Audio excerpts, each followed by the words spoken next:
अंबिकापुर में सब्जी विक्रेताओं की लापरवाही से कोरोना संक्रमण फैलने का खतरा बढ़ा। प्रतिबंध के बावजूद गुदरी बाजार में दुकान लगा रहे सब्जी विक्रेता।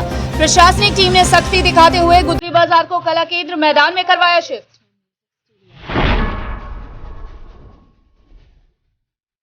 सरगुजा जिले के उदयपुर ब्लॉक में कोरोना वैक्सीन लगने के बाद हुआ चमत्कार। वैक्सीन लगने के बाद पैरालाइज्ड व्यक्ति अपने टांगों पर हुआ खड़ा। इस मामले के सामने आने के बाद चिकित्सक भी हैरत में पड़े।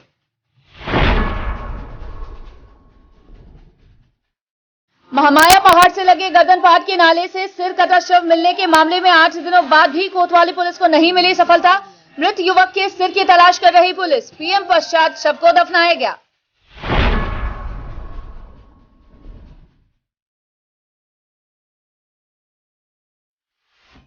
नमस्कार, मैं हूं वीना सिंह। आप देख रहे हैं आवाज और खबरें अब विस्तार से। अंबिकापुर में प्रशासन के लाख मना करने के बावजूद सब्जी विक्रेता सुधरने का नाम नहीं ले रहे हैं। प्रतिबंध के बाद भी सब्जी विक्रेता गुदरी बाजार में दुकान लगा रहे हैं। सब्जी विक्रेताओं की मनमानी की वजह से कोरोना के सामुदायिक विस्तार का खतरा बढ़ गया है। वहीं प्रशासन की टीम ने कार्यवाही करते हुए एक बार फिर गुदरी बाजार को कला केंद्र मैदान में शिफ्ट करवा दिया है। सरगुजा जिले में प्रशासन ने कोरोना की दूसरी लहर पर काफी हद तक काबू पा लिया है, लेकिन खतरा अभी टला नहीं है। विशेषज्ञ अनुमान लगा रहे हैं कि कोरोना वायरस की संभावित तीसरी लहर का असर देखने को मिल सकता है। वहीं प्रशासन दूसरी लहर से सबक लेते हुए संभावित तीसरी लहर से निपटने के लिए अभी से तैयारियों में जुट गया है। लेकिन प्रशासन के सामने सबसे बड़ी चुनौती है एक बार फिर शहर में बढ़ती भीड़ पर काबू पाने के लिए। जिले में तालाबंदी खुलते ही एकाएक बाजारों में भीड़ बढ़ गई है।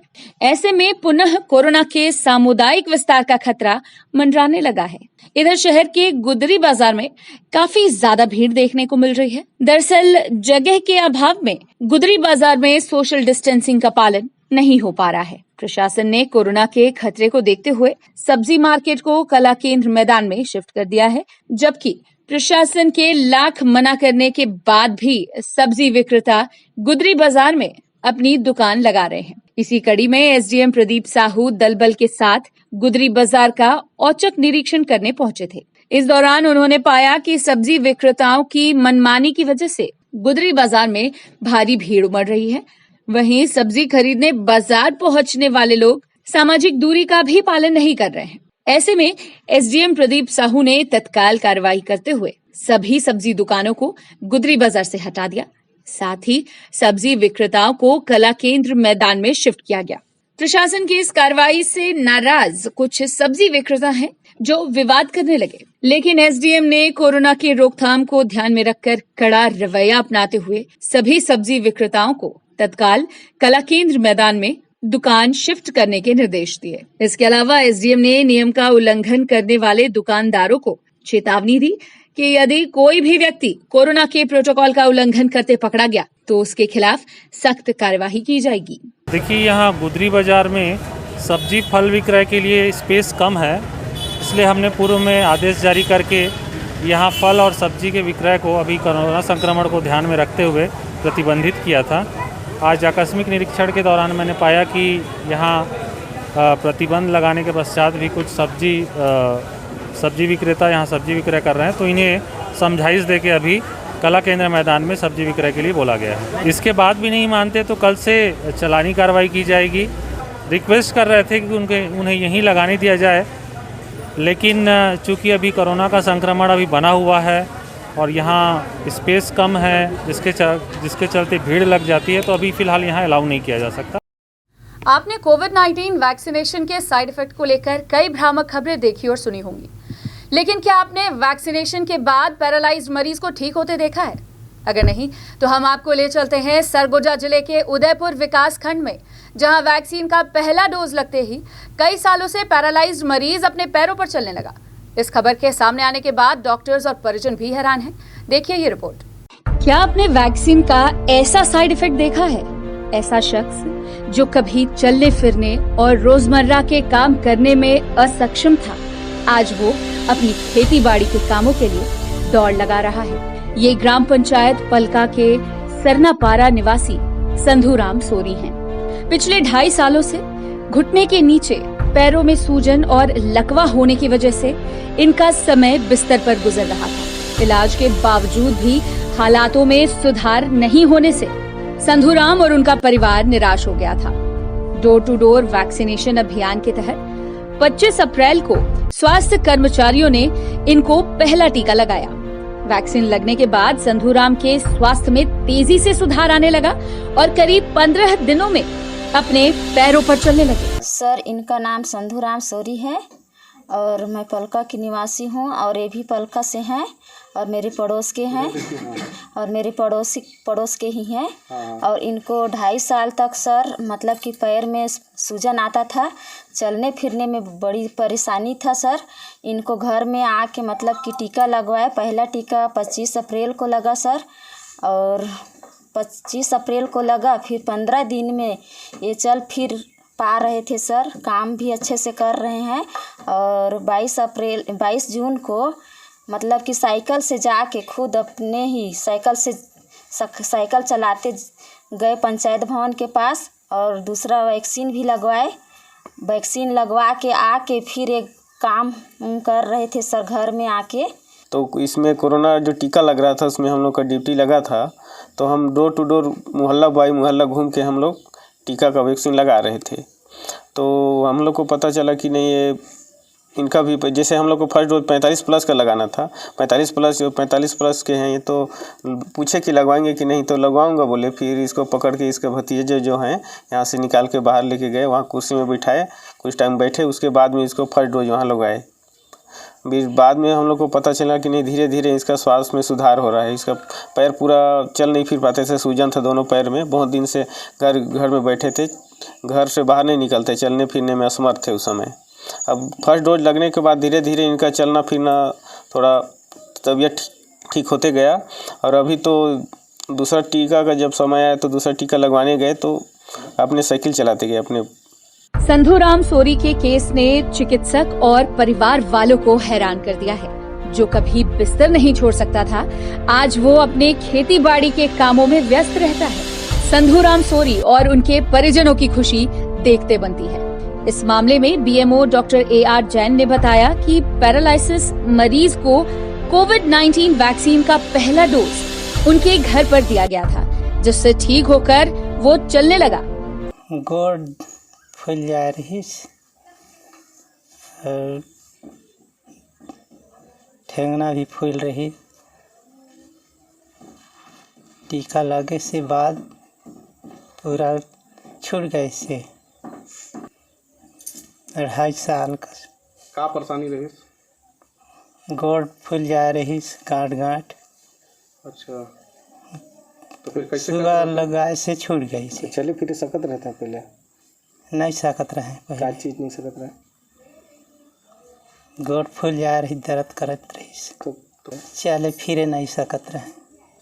सुबह लगाए से बाद छूट गए से। उसका जो हम लोग गए थे पलका में, उसने फर्स्ट डोज ली थी, पहले लकवा था, उसके बाद जो फर्स्ट डोज के बाद फिर उसको सुधार हुआ, चलने लगा। सेकंड डोज लगाने के बाद पूरा अपने सब एक्टिविटी वो करने लगा। लेकिन ये नहीं कह सकते हम लोग उसमें कैसे सुधार हुआ। जानकारी मिली कि टीका लगाने से हमको बहुत सुधार हुआ, हमको बहुत फ़ायदा किया। आज हम लोग स्वस्थ हो गए हैं और चल फिर रहे हैं। ये टीका का ही कमाल है। लेकिन ये रिसर्चेबल है कि कैसे उसको मतलब जो एंटीबॉडी बनी होगी वो कैसे उसमें प्रभावित की और उसको कैसे ठीक कर दी। संधूराम के केस ने स्वास्थ्य विभाग को हैरत में डाल दिया है और डॉक्टर्स सोचने पर मजबूर हो गए हैं कि वैक्सीन से बनने वाली एंटीबॉडीज के रूप में विकसित होने से ये कैसे हो गया। ये तो फिलहाल शोध का विषय है। खैर, संधूराम का आत्मविश्वास कहें या टीके का कमाल, जिसने बीमार को स्वस्थ बना दिया। अंबिकापुर से सोनू केदार की रिपोर्ट। छत्तीसगढ़ बस एसोसिएशन संघ ने अपनी 2 सूत्रीय मांगों को लेकर अंबिकापुर अंतर्राष्ट्रीय बस स्टैंड पर धरना प्रदर्शन किया। वहीं लगातार बढ़ते डीजल के दामों पर बस एसोसिएशन ने अपनी नाराजगी जाहिर की है। प्रदेश में लगातार बढ़ते पेट्रोल डीजल के दामों में बढ़ोतरी ने बस एसोसिएशन के व्यापार को काफी प्रभावित किया है। पहले कोरोना की वजह से लगे कर्फ्यू ने बस मालिकों को आर्थिक रूप से भारी नुकसान पहुंचाया। तो वहीं अब डीजल पेट्रोल के बढ़ते दामों से परेशान बस एसोसिएशन संघ ने छत्तीसगढ़ यातायात महासंघ के आह्वान पर 1 दिवसीय धरना देकर नाराजगी जाहिर की। छत्तीसगढ़ बस एसोसिएशन संघ के पदाधिकारियों का कहना है कि डीजल के दाम में वृद्धि होने से बसों के संचालन में काफी दिक्कतें हो रही हैं। 2018 के बाद से बस किराया नहीं बढ़ाया गया, जबकि डीजल शतक तक पहुंचने को है। जेब से पैसे लगाकर बस का परिवहन हो रहा है। आज हम लोग पूरे प्रदेश छत्तीसगढ़ में डीजल की बेतहाशा वृद्धि के वजह से बसों का संचालन करना संभव नहीं हो पा रहा है और कुछ तो कोरोना काल का मार भी है, जिसके वजह से काफ़ी परेशानी हो रहा है।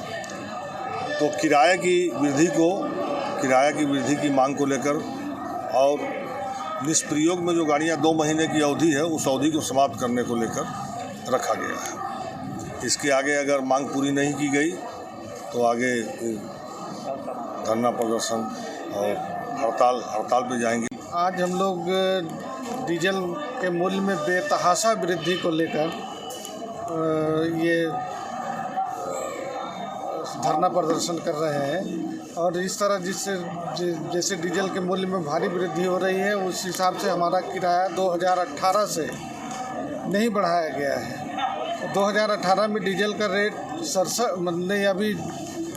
जब बढ़ा था 67 रुपया था और आज के डेट में 98 रुपया के करीब डीजल का रेट पहुंच गया है।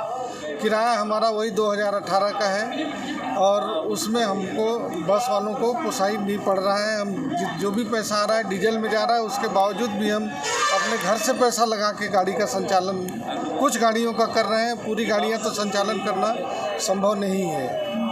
इसलिए आज हम लोग एक सांकेतिक धरना प्रदर्शन किए हैं कि सरकार हमारी किराया में वृद्धि करे ताकि हम जन सेवा के लिए अपनी बसों को सुचारू रूप से संचालन कर सकें।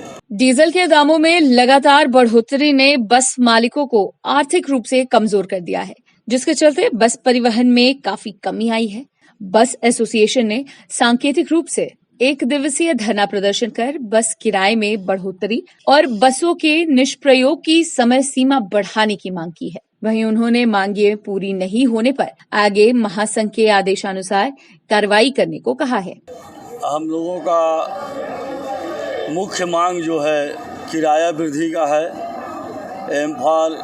फार्म जो गाड़ियों का पूर्व में आई फार्म करके वाहन का संचालन जो नहीं होता था, आई फार्म के तहत खड़ा किया जाता था वाहनों को, अब उसका कार्यकाल साल में 2 माह का कर दिया गया है, जबकि निष्प्रयोग वाहन वर्षों खड़ा रह सकता है। और शासन के गलत नीतियों के कारण आज कोरोना काल में गाड़ी मालिक कहाँ से टैक्स देंगे अगर आई फार्म गाड़ियाँ नहीं होंगी तो। इतना महंगाई 40% बढ़ गया कोरोना काल में, विगत 1.25 वर्षों में डीजल का मूल्य इतना बढ़ गया, स्पेयर पार्ट्स का मूल्य बढ़ गया, फाइनेंसर अपना किस्त ले ही रहे हैं, बैंक अपना पैसा ले रहा है और हम लोगों का किराया पुराना का पुराना है। तो नए किराए के लिए हम लोग जो है छत्तीसगढ़ सरकार से मांग कर रहे हैं कि 40% हमारा किराया बढ़ाई जाए। सांकेतिक धरने के जरिए बस किराए में बढ़ोतरी करने की मांग को लेकर छत्तीसगढ़ यातायात महासंघ के आह्वान पर बस एसोसिएशन ने 1 दिवसीय धरना प्रदर्शन कर अपनी मांगे रखी हैं। बहरहाल देखना होगा कि बस एसोसिएशन द्वारा किराया बढ़ोतरी को लेकर आयोजित धरने पर प्रदेश सरकार क्या निर्णय लेती है। अंबिकापुर से आवाज के लिए सोनू केदार की रिपोर्ट। खबरों का सिलसिला जारी रहेगा, लौटते हैं छोटे से ब्रेक के बाद।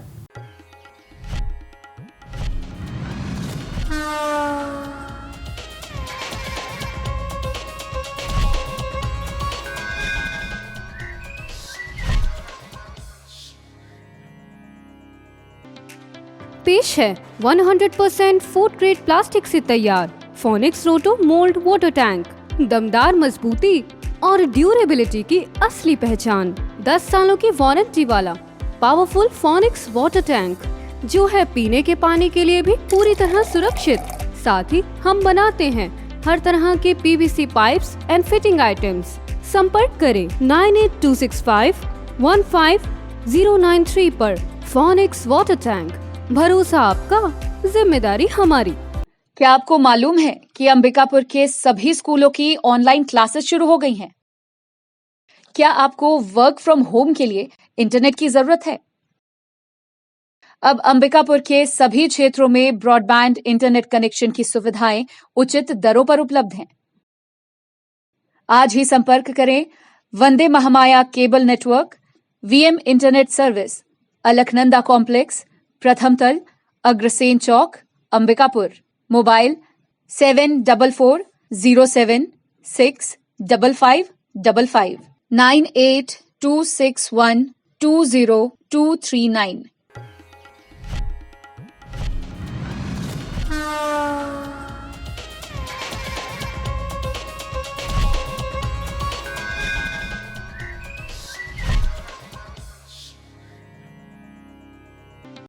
ब्रेक के बाद आपका स्वागत है। बढ़ते हैं अगली खबर की ओर। कोतवाली थाना क्षेत्र अंतर्गत गर्दनपाट में 22 जून को मिले एक युवक के सिर कटे शव के मामले में पुलिस को 8 दिनों बाद भी सफलता हाथ नहीं लगी है। पुलिस अभी भी अज्ञात युवक के सिर की तलाश कर रही है। इस अंधे कत्ल की गुत्थी को सुलझाने के लिए पुलिस तमाम हथकंडे अपना रही है। अंबिकापुर के महामाया पहाड़ के ऊपर स्थित गर्दनपाट में 22 जून को एक युवक का सिर कटा शव कई टुकड़ों में मिला था। पुलिस ने शव को शिनाख्त के लिए अस्पताल में रखवा दिया था। 8 दिन बीत जाने के बाद भी लाश की पहचान करने कोई नहीं पहुंचा।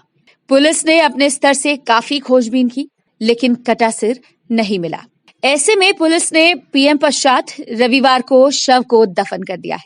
गौरतलब है कि अज्ञात युवक की हत्या बदमाशों ने काफी निर्दयी तरीके से की थी। युवक की पहचान उजागर न हो जाए, इसे देखते हुए शातिर बदमाशों ने गर्दन, हाथ और पैर काटकर 2 बोरों में बांधकर महामाया पहाड़ स्थित गर्दनपाट तालाब से लगे नाले में डाल दिया था। 21 जून को जब वहां के लोगों को दुर्गंध महसूस हुई तो उन्होंने शव होने की आशंका पर पुलिस को सूचना दी। सूचना मिलते ही पुलिस वहां पहुंची और बोरे को खुलवाया तो उनके होश उड़ गए। शव टुकड़ों में थे। उस दिन से पुलिस मृत युवक की शिनाख्ती की प्रयास में जुट गई थी। पुलिस को कटे सिर की तलाश थी ताकि पहचान हो सके। पुलिस द्वारा काफी खोजने के बावजूद भी सिर और शरीर का अन्य हिस्सा नहीं मिला। वहीं पुलिस द्वारा पहचान कराने के उद्देश्य से जिला सहित आसपास के थाना क्षेत्र में गुम इंसान की रिपोर्ट मंगाकर भी जांच की गई, लेकिन कोई भी पहचान करने नहीं पहुंचा।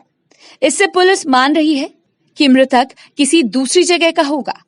फिलहाल पुलिस अभी भी कटे सिर की तलाश में जुटी है ताकि इस अंधे कत्ल की गुत्थी को सुलझाया जा सके। सूरजपुर जिले के प्रतापपुर वन परिक्षेत्र अंतर्गत ग्राम दरहोरा के जंगल से मृत हाथी के दोनों दांतों को काटकर ले जाने के मामले में वन विभाग की टीम ने 3 आरोपियों को गिरफ्तार किया है। साथ ही आरोपियों के पास से 2 नग हाथी के दांत बरामद कर वन अधिनियम के तहत मुकदमा दर्ज किया गया है। सूरजपुर जिले में हाथी के शव से दांत गायब करने वाले 3 आरोपियों को वन विभाग ने गिरफ्तार किया है। तीनों आरोपी जांच टीम की सूझबूझ से पकड़े गए हैं। गिरफ्तार आरोपियों के खिलाफ वन अधिनियम के तहत कार्यवाही की जा रही है। गौरतलब है कि जिले के प्रतापपुर वन परिक्षेत्र के दरहोरा जंगल में बीते 11 जून को जंगल में दंतैल हाथी का शव बरामद हुआ था, लेकिन मृत हाथी का दांत गायब था।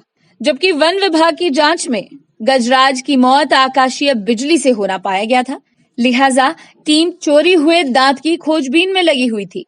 इसी बीच जांच टीम को मुखबिर से सूचना मिली कि ग्राम धूमाडांड निवासी उदित लाल के यहाँ हाथी का दांत है। सूचना के बाद उदित लाल से कड़ाई से पूछताछ की गई। उदित ने बताया कि हाथी दांत उसके घर के पैरे में छिपाकर रखा गया है। वहीं पूछताछ में आरोपी ने बताया कि घटना को अंजाम देने में गुमाडांड के ही अभय कुमार और ग्राम दरहोरा के परदेसी ने सहयोग किया है। इसके बाद अभय कुमार और परदेशी को भी गिरफ्तार किया गया। आरोपियों के खिलाफ वन्य प्राणी संरक्षण अधिनियम 1972 के तहत कार्यवाही की जा रही है। वन मंडलाधिकारी डीपी साहू ने बताया कि तीनों आरोपी 11 जून को जंगल में मृत हाथी के दांत को काटकर धान के पैरे में छुपा दिए थे। तीनों आरोपियों की निशानदेही पर 2 नग हाथी के दांत को बरामद किया गया है। फिलहाल वन अधिनियम के तहत मामला दर्ज कर आगे की कार्यवाही की जा रही है। सूरजपुर जिले के खड़गवां स्थित रपटा पुल जलमग्न होने की वजह से यातायात अवरुद्ध हो गया है। जानमाल के खतरे को देखते हुए कलेक्टर ने प्रशासनिक अधिकारियों सहित पुलिस को निगरानी करने के निर्देश दिए हैं। साथ ही रपटा पुल से वाहनों के आवागमन पर प्रतिबंध लगा दिया गया है। सूरजपुर जिले में हो रहे लगातार बारिश की वजह से प्रतापपुर अंबिकापुर मार्ग के खड़गवां स्थित रपटा पुल जलमग्न हो गया है। पिछले 2 दिनों से रपटा पुल के ऊपर से पानी बह रहा है। ऐसे में कोयला परिवहन के वाहन समेत सभी यातायात अवरुद्ध हो गए हैं। साथ ही सैकड़ों गांवों का आवागमन भी पिछले 48 घंटों से बंद पड़ा है। वहीं जिले के कलेक्टर गौरव कुमार सिंह ने प्रतापपुर एसडीएम और स्थानीय पुलिस को निगरानी के निर्देश दिए हैं। जलमग्न रपटा पुल से किसी भी वाहन के आवागमन के लिए प्रतिबंध लगा दिया गया है। गौरतलब है कि 4 साल पहले भारी बारिश में करोड़ों की लागत का पुल धराशायी हो गया था, जिसके बाद वैकल्पिक रूप से रपटा तैयार किया गया था। इधर धराशायी हुए पुल का निर्माण कार्य चल रहा है। वहीं पिछले 4 सालों से रपटा पुल पर बारिश के दिनों में पानी चढ़ जाता है, जिस वजह से आवागमन बाधित होने लगा है और स्थानीय ग्रामीणों को भारी दिक्कतों का सामना करना पड़ रहा है। वहाँ पर संबंधित एसडीएम एवं पुलिस प्रशासन को निर्देश दे दिया गया है कि अगर ऐसी कोई भी स्थिति बनती है तो किसी भी प्रकार से किसी व्यक्ति को कोई समस्या न हो और एसडीएम को व्यक्तिगत निगरानी के भी आदेश दे दिए। फिलहाल वक्त है एक और छोटे से ब्रेक का, जल्द लौटते हैं।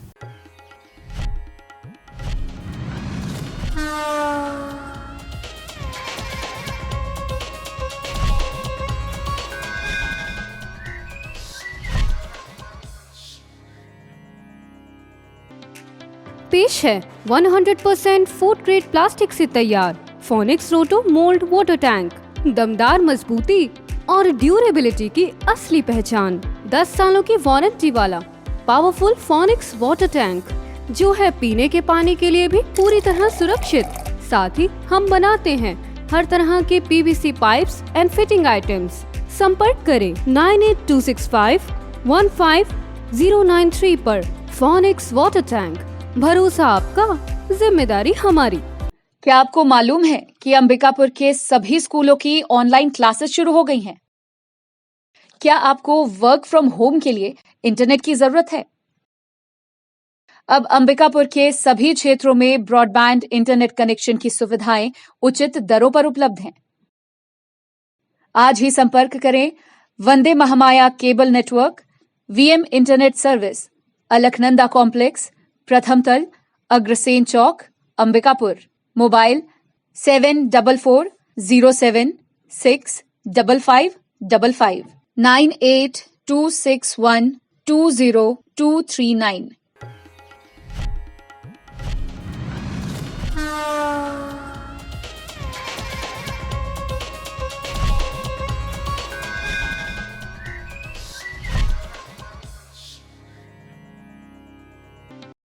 ब्रेक के बाद आपका स्वागत है।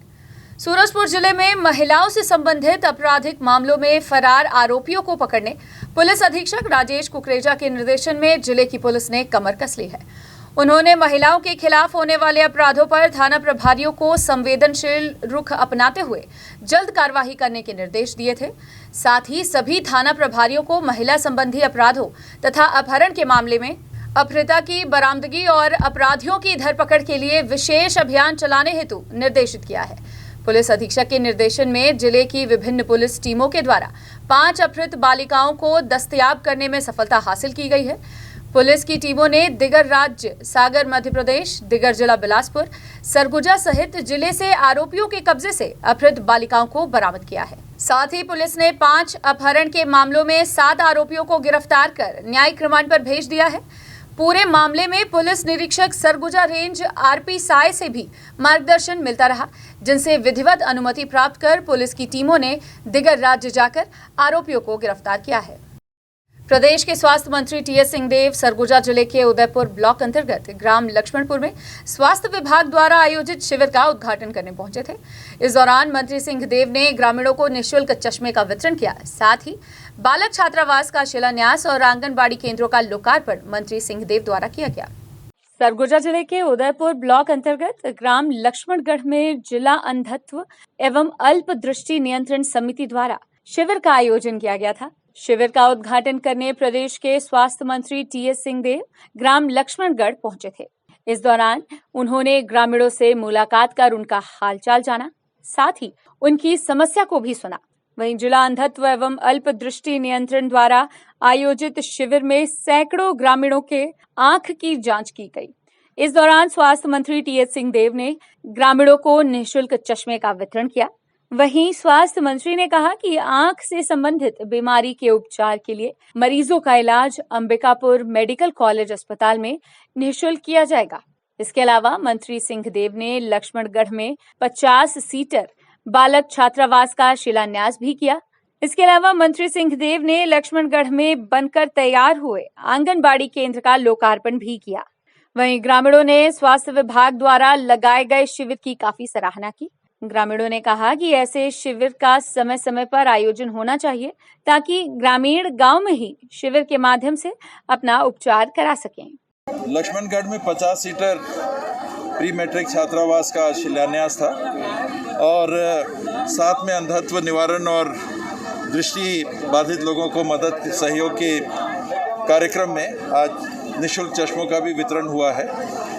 लोगों के बीच में आना, उनसे मिलने के हम लोग को मौके मिलते हैं, उनके दुख सुख में शामिल होना, कुछ और उनके तकलीफ़ें हैं उसको जानना और फिर आगे पहल करना। आज एक आंगनबाड़ी केंद्र भी बन के तैयार हुआ है तो उसको भी लोकार्पित किया गया। आज के दिन जो हॉस्टल का निर्माण का जो हो रहा है ना उद्घाटन, उसके अवसर पर जो अड़ोस पड़ोस के जो गांव आए हैं ना, उन लोगों का आँख की जांच करा रहे हैं। अगर उनका कोई दोष दिख रहा है तो उसके बाद चश्मा का नंबर देकर उनको चश्मा वितरण करवाएंगे स्वास्थ्य मंत्री के द्वारा। अभी तक 15 लोगों का हो चुका है पंजीयन। आज हमारे माननीय स्वास्थ्य मंत्री जी का आज यहाँ प्रोग्राम है तो हम लोग यहाँ आए हुए हैं और जितने भी यहाँ बुज़ुर्ग आ रहे हैं और उनको चश्मा का जांच कर रहे हैं और मोतियाबिंद के जो मरीज मिल रहे हैं उनका हम लोग जांच कर रहे हैं और उनको ऑपरेशन के लिए सलाह दे रहे हैं और उनका ऑपरेशन भी करेंगे। और अभी तक हमने शुरू में 15 पेशेंट हम लोग देखे थे और हमारे पेशेंट अभी बढ़ गए हैं। अभी तक हमारा चश्मा का करेक्शन हम लोगों ने 25 पेशेंट का कर लिया हुआ है और 6 पेशेंट हमने कैटरेक्ट का सेलेक्ट कर लिया हुआ है। सर मेरे घर वाली मितानिन है तो इनके सिस्टर जो हैं स्वास्थ्य विभाग से जुड़े हैं तो कोई भी जैसे काम आता है, अगल बगल में कोई भी आते हैं तो फ़ोन करते हैं। फ़ोन के माध्यम से ये पता चला कि गांव में जितने बुजुर्ग लोग होंगे वहाँ डॉक्टर आ रहे हैं। जहाँ मंत्री जी का आज आगमन है टीएस बाबू जी का, वहाँ पे कैंप लगा हुआ है तो आप वहाँ ले जाइए करके। तो मैं भी आया, मैं अपना भी आँख चेक करा लिया तो अभी सर ने बताया कि आपको नज़दीक का नहीं दिख रहा है तो चश्मा आपको दिया जाएगा। तो गांव-गांव में आके चेक कर रहे हैं सर, तो ये अच्छा बात थे और मितानिन लोग को भी सहयोग मिल रहा है कि किसको ले जाना है ऑपरेशन में, किसको नहीं ले जाना है। ये सबसे अच्छा बात। यहाँ आए तो डॉक्टर ने बोले कि मेरा आँख भी चेक करवा दीजिए। तो मैं बोला चलिए करवा देता हूँ। तो चेक किए तो इनका मोतियाबिंद है, बोले कि इनको ऑपरेशन करवा दीजिए ले जाके। तो भाई मिले, बोला ठीक है। तो फिर इसके बाद घर घर पूरा चेक हो रहा है तो अच्छा सुविधा है। बुलेटिन में फिलहाल सिर्फ इतना ही। शहर से जुड़ी खबरों के लिए देखते रहिए आवाज। इस न्यूज के स्पॉन्सर हैं वीएम इंटरनेट, अलकनंदा कॉम्प्लेक्स, प्रथम तल, अग्रसेन चौक, अंबिकापुर, सरगुजा, छत्तीसगढ़।